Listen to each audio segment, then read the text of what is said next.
आदरणीय हमारे प्यारे मित्रों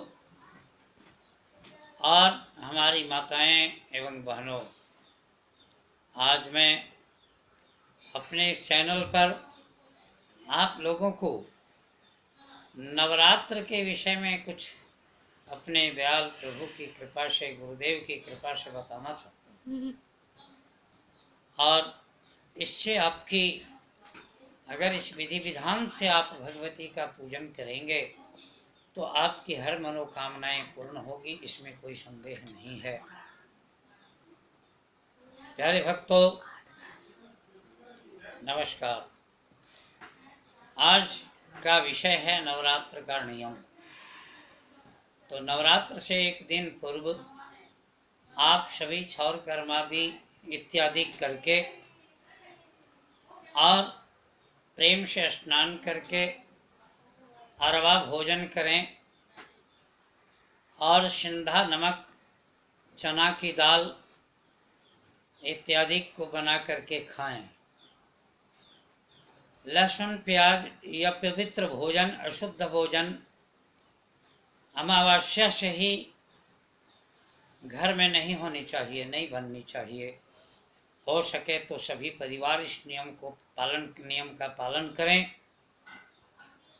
तो उस घर में सुख और समृद्धि माँ अवश्य देती है।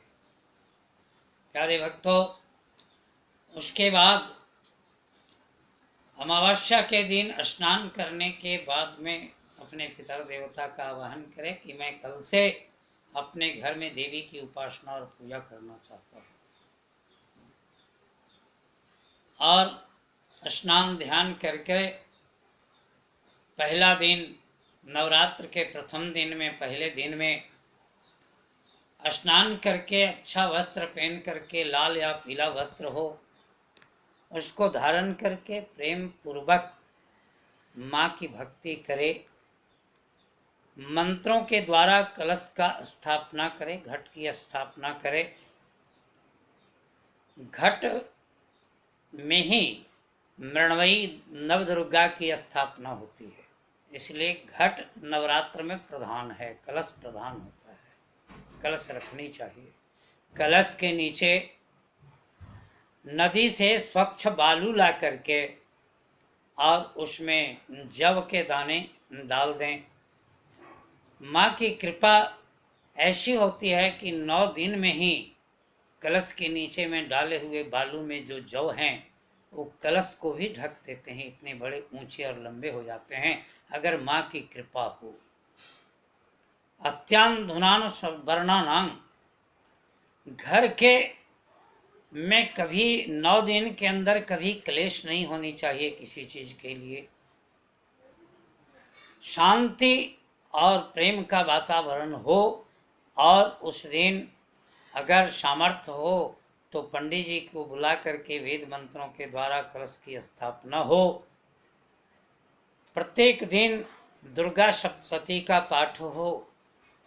क्या है कि नवरात्र में दुर्गा सप्तशती चंडी का पाठ होना अति आवश्यक होता है। इसलिए आवश्यक होता है कि जिस तरह धर्म के समान मेरा कोई मित्र नहीं होता और किसान से बढ़ करके कोई व्यापारी नहीं होता है दुनिया में। जो आंख में प्रकाश है वैसा प्रकाश किसी और प्रकाश में नहीं मिल सकता है। उसी तरह से दुर्गा की उपासना में चंडी पाठ के सिवा और कोई पाठ प्रिय नहीं है माँ को, इसलिए चंडी पाठ करनी चाहिए। आद्यान्धुनेन धर्मानां, और ऐसा हो कि जब तक पाठ हो तब तक घर के व्यक्ति को बैठ करके सुनना चाहिए। इसको सुनने से माँ की कृपा होती है। प्रथम दिन माँ की पूजा में भोग नैवेद्य प्रसाद,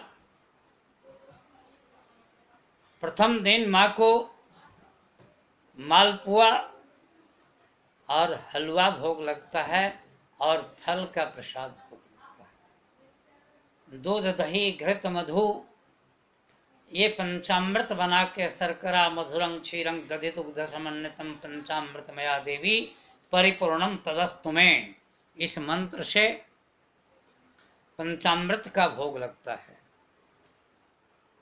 और पूजन के पश्चात माँ की आरती करना चाहिए।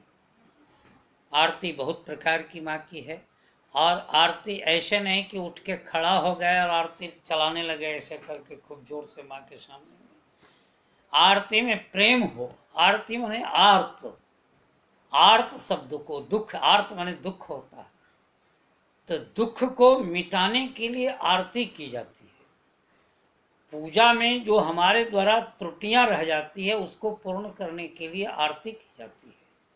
इसलिए आरती प्रेम से करनी चाहिए, और जो प्रेम से आरती होती है तो माँ का प्रथम दिन शैलपुत्री माता की पूजा होती है और शैलपुत्री का आशीर्वाद मिलता है।